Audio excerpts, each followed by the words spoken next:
अस्सलाम वालेकुम। ये आज हमारा इकोनॉमिक्स के पास पेपर से इसको हम स्टार्ट करने लगे हैं।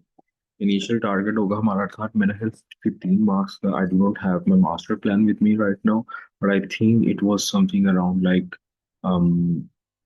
10 marks, but we are gonna try कि हम थोड़े ज़्यादा क्वेश्चंस कर लें। तो ये हमारा पास पेपर स्टार्ट हम करेंगे मई जून 20 का 2-1 का पास पेपर ये हमने स्टार्ट किया। तो फर्स्ट क्वेश्चन जो सेक्शन ए का होता है जिसमें ये पैसेज भी दिया होता है, इसको हम थोड़ी देर के लिए भी मिस करेंगे and we are gonna jump to the question number 2।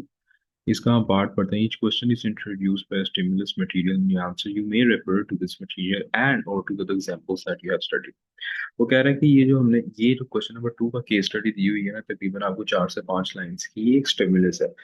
आप इसका डाटा अपने आंसर्स में इस्तेमाल करो तब भी ठीक है, अगर आप नहीं भी करते तो तब भी इट्स परफेक्टली ऑल राइट। या अगर आपने खुद भी कोई इकोनॉमिकल एग्जांपल्स पढ़ी है ना, वो भी इस्तेमाल कर सकते हो। तो हम इसको वैसे ही एक दफा पढ़ लेते हैं। ये कह रहे हैं Japan has a low immigration rate. Immigration आई है, आई को मैं हमेशा से याद रखता हूँ। इन तो इमिग्रेशन का मतलब होता है जो दूसरे मुल्कों से आपकी कंट्री में लोग आते हैं। जो एमिग्रेशन होता है ई वाला, उसमें आपकी कंट्री से जो दूसरे कंट्रीज में लोग जाते हैं। Japan has a low immigration rate and a declining population. Population भी डिक्लाइन कर रही है, इमिग्रेशन रेट भी low. In recent years it has experience deflation. Deflation का मतलब है कि आपकी प्राइस अगर ईयर 1 में 100 थी तो नेक्स्ट ईयर वो 90 हो गई है। या मतलब प्राइसेस जो है वो ड्रॉप कर रही हैं, एवरेज प्राइसेस ड्रॉप कर रही हैं। And rise in child poverty, और चाइल्ड पॉवर्टी में इंक्रीज आ रहा है। चाइल्ड पॉवर्टी का मतलब है जो बच्चों में जो गुर्बत है वो बढ़ती जा रही है। By 2017, 1 in 6 Japanese children lived in a household with less than the half of the average household income. मतलब उन्होंने कहा कि in 2017 it was a research कि 1 in 6 Japanese children lived in a household with less than half of the average household income, जो कि average household income है। Japan operates a national minimum wage which increased every year between 2010 and 2017. National minimum wage होती है जो कि consistently increase करी in 7 years में.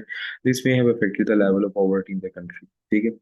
सबसे पहले 2 मार्क्स का क्वेश्चन होगा, दो फैक्ट्स लिखते हैं। State two benefits a country में गेन फ्रॉम इमिग्रेशन। इमिग्रेशन मतलब वो कह रहा है कि दो फायदे बताएंगे, लोग आपकी कंट्री में आते हैं तो क्या बेनिफिट्स होंगे। तो मेरे दिमाग में फौरी आ रहा है कि वो नया स्किल सेट्स लेकर आएंगे, ठीक है। और अगर आपकी पॉपुलेशन डिक्लाइन कर रही है तो ज्यादा लोग इधर आएंगे तो पॉपुलेशन इंक्रीज कर सकती है। लेकिन साथ ही हमारे पास मार्केटिंग सीम हम उसको भी देख सकते हैं। उसने लिखा हुआ है कि पहला फायदा ये है 1 मार्क फॉर ईच। कोई भी दो एक एक मार्क्स है सबका। लार्ज लेबर फोर्स, आपकी कंट्री की लेबर फोर्स बढ़ेगी। Reduce dependency rate. अगर आप दूसरे कंट्रीज पे डिपेंड करते थे, या फॉर एग्जांपल आप दूसरे कंट्रीज पे डिपेंड करते थे कि आप लोगों के लोग उधर ज्यादा थे, वो आपको रेमिटेंस सेंड करते थे। तो अब आप उन कंट्रीज के लोग आपकी कंट्री में, तो टेक्निकली देखा जाए तो उनकी डिपेंडेंस, आप दूसरे कंट्रीज जिन कंट्री से लोग आ रहे हैं उनकी हम पे डिपेंडेंस होना शुरू हो गई, क्योंकि इधर से वो पैसे उनके लोग बनाएंगे तो वो रेमिटेंसेस बाहर सेंड करेंगे। तो reduce dependency rate. Higher demand, जो हमारे अपने डोमेस्टिक प्रोडक्ट्स हैं ऑब्वियसली वो इधर आएंगे, वो रहेंगे, खाएंगे, पिएंगे, स्पेंड करेंगे, तो डिमांड ज्यादा बढ़ेगी। वो इधर आएंगे तो ऑब्वियसली वो अपना टैक्स भी पे करेंगे, हमें गवर्नमेंट का टैक्स ज्यादा होगा। मोर स्किल्ड वर्कर्स, मजीद स्किल्ड वर्कफोर्स आएगी, केपेबल लोग आएंगे। Greater utilisation of resource. इनमें से हम दो को ही भी लिख सकते थे कि लार्ज लेबर फोर्स लिख लेते, हायर डिमांड लिख लेते और power domestic products, higher tax लिख लेते, टैक्स रेवेन्यू। उसके बाद ये क्वेश्चन करता है एक्सप्लेन टू कॉन्सिक्वेंसेस या इफेक्ट्स ऑफ डिफ्लेशन। अब डिफ्लेशन क्या है कि महंगाई का उलट, प्राइसेस कम हो रही है। कॉन्सिक्वेंसेस बताने, दो इम्पैक्ट्स बताने। तो सबसे पहला जो इम्पैक्ट हमारे दिमाग में आता है ना, अब इसमें होगा क्या, इसमें 4 मार्क्स है, दो हम कॉन्सिक्वेंसेस लिखेंगे, उसका हमें 2 1 1 मार्क मिल जाएगा, और उसकी प्रॉपर वैलिड एक्सप्लेनेशन देंगे तो उसका 1 मार्क मिल जाएगा। तो सबसे पहले आउटपुट में फॉल, कि जो आपकी कंट्री का आउटपुट है ना वो डिक्रीज होना शुरू हो जाएगा। वो क्यों डिक्रीज होना शुरू हो जाएगा, देखो जब प्राइसेस तब डिक्रीज होती हैं अम, जब आपकी जो डिमांड होती है ना वो फॉल कर रही होती है। जब आपकी डिमांड फॉल कर रही होती है ना, लोग इतना ज्यादा बाय नहीं कर रहे होते, तो स्पेंडिंग नहीं कर रहे होते, तब आपकी प्राइसेस ना डिक्रीज कर रही होती हैं। और अगर तो डिमांड कम होने की वजह से आपकी प्राइसेस कम हो रही है ना, जैसे इसने लिखा हुआ है, तो उसकी वजह से क्या होगा कि कंपनीज जो होंगी ना वो पहले से कम आउटपुट प्रोड्यूस करना शुरू हो जाएंगी, क्योंकि उनको पता है कि इतनी डिमांड ही नहीं है। डिफ्लेशन हो रही है ना, तो डिफ्लेशन का मतलब है कि रेट कम हो रहे हैं। तो ये जरूरी बात नहीं कि अच्छी बात हो, बल्कि डिफ्लेशन एक नेगेटिव चीज है। थोड़ी सी इन्फ्लेशन 2-3% में रहे तो वो एक ज्यादा सूटेबल चीज होती है। तो ये कह रहा है कि डिफ्लेशन की वजह से आउटपुट जो होगा ना, वो कंपनीज जो होंगी, जो फर्म्स होंगी, वो कम मैन्युफैक्चरिंग जो यूनिट्स होते हैं वो पहले से कम बनाएंगे, क्योंकि लोगों की डिमांड बहुत कम है, उसी की वजह से तो डिफ्लेशन हुई है। लोग कोई चीज ही नहीं खरीद रहे। जब लोग कोई चीज ही नहीं खरीद रहे तो firms will cut back production. Firms क्या करेंगे, अपनी प्रोडक्शन को पहले से कम कर लेंगे, क्योंकि वो देखेंगे इस मार्केट के अंदर तो डिमांड ही नहीं है।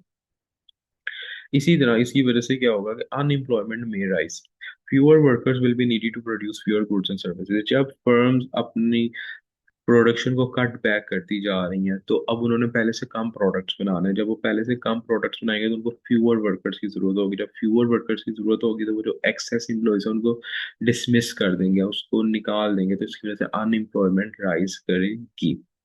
तीसरा इसके अंदर पॉइंट है, इकोनॉमिक ग्रोथ में डिक्लाइन। इकोनॉमिक ग्रोथ भी डिक्लाइन हो सकती है, इवन दो रिसेशन भी आ सकता है। उसकी वजह ये है, एक इकोनॉमिक, इसको पॉइंट को कहीं पे लिख भी लें, एक इकोनॉमी के ग्रो करने के लिए जरूरी है कि उसकी जो एग्रीगेट डिमांड होती है, जो टोटल सारी डिमांड होती है, वो इंक्रीज कर रही हो। ठीक है। एग्रीगेट डिमांड जो होती है, वो डिमांड होती है, कंज्यूमर्स की डिमांड ऐड कर देते हैं, आपकी जो कंपनीज की डिमांड होती है, उस सबका जो टोटल होता है ना, उसको हम एग्रीगेट डिमांड कहते हैं। तो इकोनॉमिक ग्रोथ हो सकती, डिक्लाइन कर सकती है, रिसेशन आ सकता है, क्योंकि अब हमारी डिमांड बहुत कम है। क्योंकि डिफ्लेशन का मतलब ही ये है कि प्राइसेस डिक्रीज कर रही है। और क्यों डिक्रीज कर रही है? क्योंकि लोग अब इतना स्पेंड नहीं कर रहे, लोगों अब इतना, लोगों की डिमांड लेवल्स डिक्रीज कर गए हैं। तो ये होगा।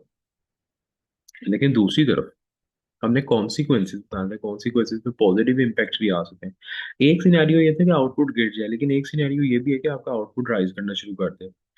उसकी वजह ये है कि देखो डिफ्लेशन हो रही है, रेट कम हो रहे हैं, तो हम जो पहले रॉ मटेरियल्स लेते थे फॉर एग्जाम्पल 100 के, अब वो हमें 90 के मिल रहे हैं।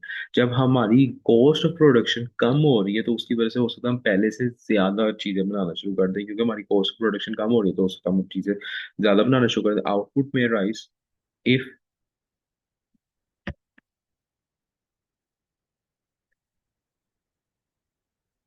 आउटपुट में rise if due to lower cost of production कम हो रही है। ठीक है। इसी तरह से एक और बड़ा अच्छा पॉइंट है कि एक्सपोर्ट्स में इंक्रीज। देखो, अगर आपके जो डोमेस्टिक प्रोडक्ट्स हैं उनकी जो प्राइसेस है वो डिक्रीज कर रही हैं डिफ्लेशन की वजह से, जब उनकी प्राइसेस डिक्रीज कर रही है ना, तो हो सकता है कि बाहर वाले जो कंट्रीज है ना, वो आपके प्रोडक्ट ज्यादा खरीदना शुरू कर दें, क्योंकि उनको वो सस्ते पड़ेंगे। तो उसकी वजह से क्या होगा कि एक्सपोर्ट्स इंक्रीज कर सकती हैं। देखो, उसने लिखा हुआ है, इफ डोमेस्टिक प्रोडक्ट्स जो आप खुद बना रहे हैं become more price competitive in international markets, आपके इंटरनेशनल मार्केट में आपके प्रोडक्ट्स ज्यादा प्राइस कंपेटिटिव बन जाए।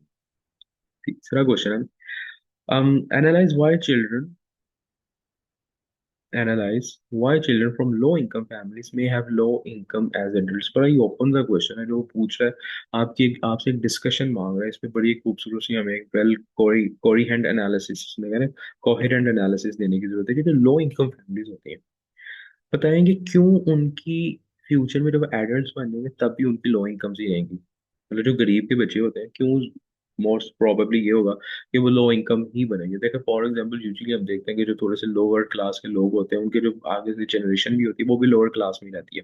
इसकी एग्जांपल देखते हैं, जैसे उसमें लिखा हुआ है, they are likely to receive less education. Obviously उनका एजुकेशन, पहली बात है, काफी कम होगी। जब एजुकेशन कम होगी तो उनके स्किल सेट्स कम होंगे, जब उनके स्किल सेट्स कम होंगे उनको अच्छी जगह पे जॉब नहीं मिलेगी। Plus, they are likely to have lower quality of health care. Their nutrition is likely to be poor. उनकी क्वालिटी ऑफ हेल्थ केयर भी बड़ी पुअर होगी। उनकी न्यूट्रिशन की जो क्वालिटी होगी ना, आ, वो भी बहुत ज्यादा पुअर होगी, जिसकी वजह से उनका करियर इम्पैक्ट करता है, क्योंकि वो ऑब्वियसली उतने हेल्दी नहीं रह पाते जितना बाकी लोग जो अच्छे न्यूट्रिशन हासिल करते हैं।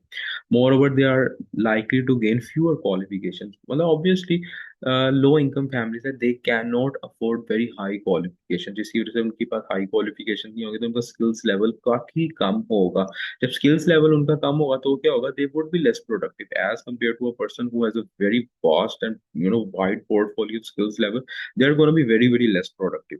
जब लेस प्रोडक्टिव होंगे तो क्या होगा, they will have fewer employment opportunities and may be in low paid jobs, वो लो पेड जॉब में चले जाएं, जिसकी वजह से वो अनएम्प्लॉयड रहेंगे। तो हमने एक क्वेश्चन बड़ा अच्छा से इसकी डिस्कशन करनी कि उनकी एजुकेशन स्टैंडर्ड कम है, उसकी वजह से उनके पास वो अपॉर्चुनिटीज नहीं आती। फिर इसमें हम ये भी बात कर सकते हैं कि वो बिग गैदरिंग्स में या एजुकेशनल गैदरिंग्स में नहीं बैठते, जिसकी वजह से they are not able to make connections. जब वो कनेक्शंस नहीं बना पाते, वो नेटवर्किंग नहीं लोगों के साथ कर पाते, तो वो बड़े बिजनेस आइडियाज को एक्सप्लोर नहीं कर पाते। ठीक हो गया। फिर आप ये भी पॉइंट लिख सकते हो कि वो अगर बिजनेस भी नहीं स्टार्ट कर पाते, क्योंकि अगर वो बिजनेस स्टार्ट करें तो they need high investment capital, और वो अगर लो इनकम फैमिली से बिलोंग करते हैं तो दे कैन नॉट, उनकी फैमिली उनको सपोर्ट नहीं कर पाएगी। ठीक है, तो ये सारे पॉइंट्स आप मिक्स करके लिख सकते हो। टोटल कोशिश करनी है कि कोई हर एक पॉइंट लिखो और उसकी एक अच्छी सी एक्सप्लेनेशन दो। तो 3 पॉइंट्स लिखने, उनकी एक अच्छी अच्छी एक्सप्लेनेशन दे रही है। इसके बाद हमारे पास क्वेश्चन आते हैं लास्ट, डिस्कस वेदर और not a national minimum wage will reduce poverty. बड़ा ही ओपन क्वेश्चन है।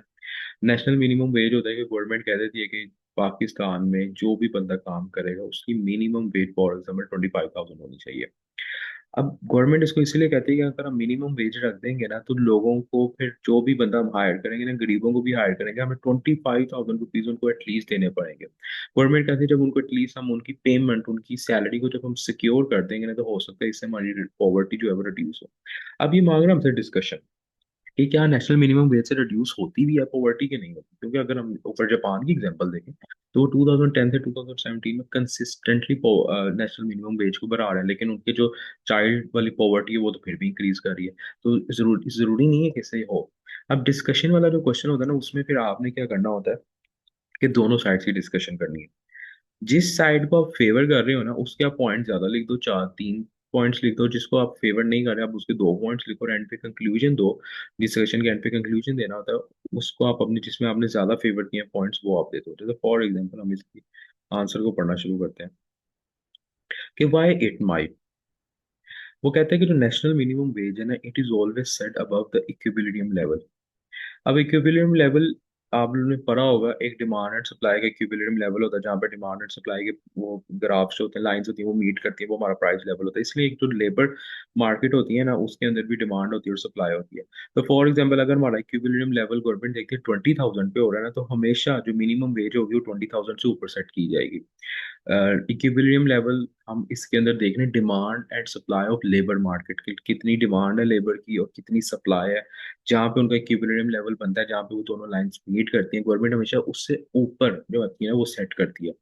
So it will raise the pay of low pay. ठीक है, मतलब इसका समझने का मतलब ये है कि मार्केट के हिसाब से फॉर एग्जांपल पे होनी चाहिए थी 20,000 डिमांड और सप्लाई के हिसाब से, लेकिन गवर्नमेंट क्या कर रही है, इक्विलिब्रियम लेवल के ऊपर, मार्केट के ऊपर प्राइस रख रही है, अपनी मिनिमम वेज 25,000 रख रही है। इसकी वजह से क्या होगा कि जो लो पेड है उनके पास पहले से ज्यादा पैसा आएगा। मतलब जहाँ उनको 20,000 मिले थे, गवर्नमेंट ने कहा आपको 25, मार्केट के हिसाब से उनको 20,000 मिलना चाहिए था, गवर्नमेंट कह रही है हम आपको 25,000 देंगे। तो it will obviously increase the pay of low pays and it will increase the their spend their wealth levels. इसलिए ये कह रहा है may reduce relative poverty by reducing the gap between high and lower। हो क्या रहा है relative poverty? relative poverty क्या होती है? relative poverty ये होती है कि आप दूसरों के मुकाबले में कितने गरीब हो, इसको हम रिलेटिव पॉवर्टी कहते हैं। और जो पाकिस्तान में बहुत ज्यादा एलीट भी है और पाकिस्तान में बहुत ज्यादा मिनिमम भी है, उसको हम कहते हैं रिलेटिव पॉवर्टी, कि वो अमीरों के मुकाबले में बहुत ज्यादा गरीब है।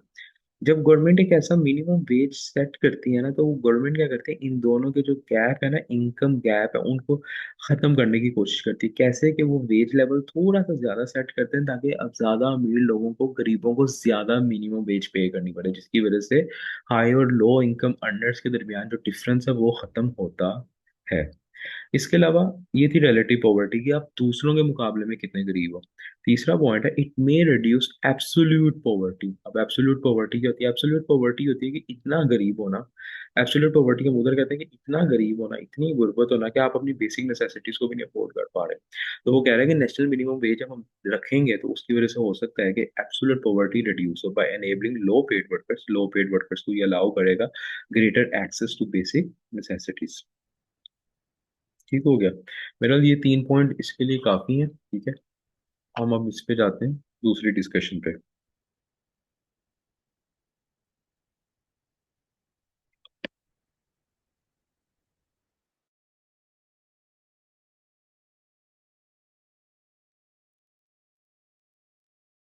और अब हम देखते हैं कि क्या नेशनल मिनिमम वेज से पॉवर्टी क्यों नहीं रिड्यूस हो सकती। पहली तो बात यह है कि अगर तो गवर्नमेंट ने उसको इक्विलिब्रियम लेवल से नीचे रख दिया तो फिर तो पॉवर्टी नहीं रिड्यूस होने वाली, उसका कोई खास इम्पैक्ट नहीं आएगा। दूसरी बात, फॉर एग्जाम्पल गवर्नमेंट ने बहुत ज्यादा मिनिमम वेज हाई रहती है, उसकी वजह से क्या होगा कि फर्म्स की कॉस्ट ऑफ प्रोडक्शन इंक्रीज कर देगी। जब फर्म्स की कॉस्ट ऑफ प्रोडक्शन इंक्रीज करेगी तो वो क्या करेंगे, वो जो है फॉर एग्जाम्पल हो सकता है जो एक्सेस एम्प्लॉयज है उनको निकाल दें। वो जो एक्सेस एम्प्लॉयज निकाल देंगे जिनको पहले थोड़ी थोड़ी वेज मिल रही थी, अब उनको वो भी नहीं मिलेगी, वो तो एब्सोल्यूट पुअर हो जाएंगे। It will not help the poor. और दूसरी बात ये है कि बस ये दो पॉइंट्स अच्छी ठीक है, और ऊपर से हम 3 पॉइंट्स लिखेंगे, नीचे से हम 2 पॉइंट्स लिखेंगे, और उसका हम एक 5 पॉइंट्स लिखेंगे, और उसके बाद हम कंक्लूजन दे देंगे कि फिर भी गवर्नमेंट हमेशा एक ऐसे लेवल पे ही सेट करती है कि मिनिमम पे जिससे पॉवर्टी रिड्यूस हो। ये था आज का सारा इकोनॉमिक्स।